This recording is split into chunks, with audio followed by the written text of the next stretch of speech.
মানুষ তোমাদের অনেক দেখেছে, এবার বিশ্রামে যাও। লালমনিরহাট ও নীলফামারীতে জামাতের আমির।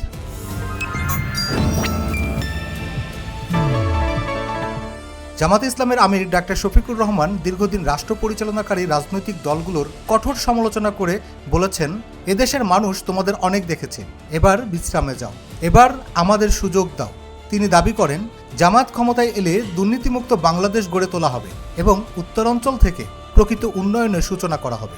4 ফেব্রুয়ারি বুধবার লালমনিরহাট ও নীলফামারী জেলার পৃথক নির্বাচনী জনসভায় প্রধান অতিথির বক্তব্যে তিনি এসব কথা বলেন। লালমনিরহাটের হাতীবান্ধা উপজেলার তিস্তা ব্যারেজ হেলিপ্যাড মাঠে অনুষ্ঠিত জনসভায় জামাতের আমির বলেন, রাজনীতির নামে যারা দুর্নীতি করছে তাদের রাজনীতি করার কোনো অধিকার নেই। দুর্নীতি আর রাজনীতি একসঙ্গে চলে না।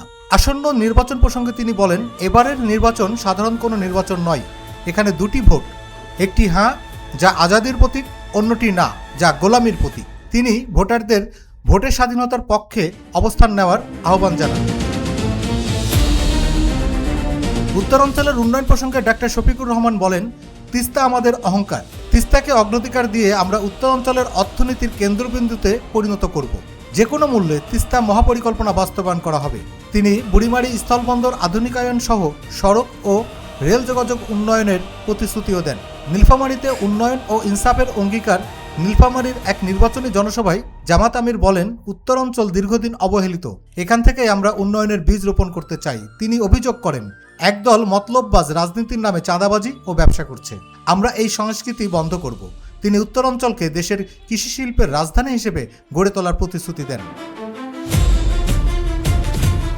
ভীতি দূর করার আশ্বাস দিয়ে তিনি বলেন, ভয়ের কোনো কারণ নেই, আমরা ন্যায় বিচার প্রতিষ্ঠা করব, জীবন দেব, তবুও মা বোনদের গায়ে হাত দিতে দেব না।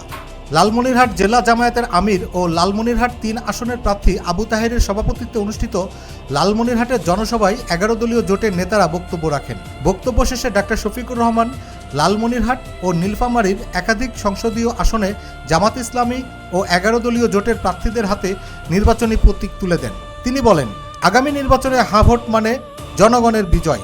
আমরা দেশবাসীর বুকেই আশ্রয় চাই।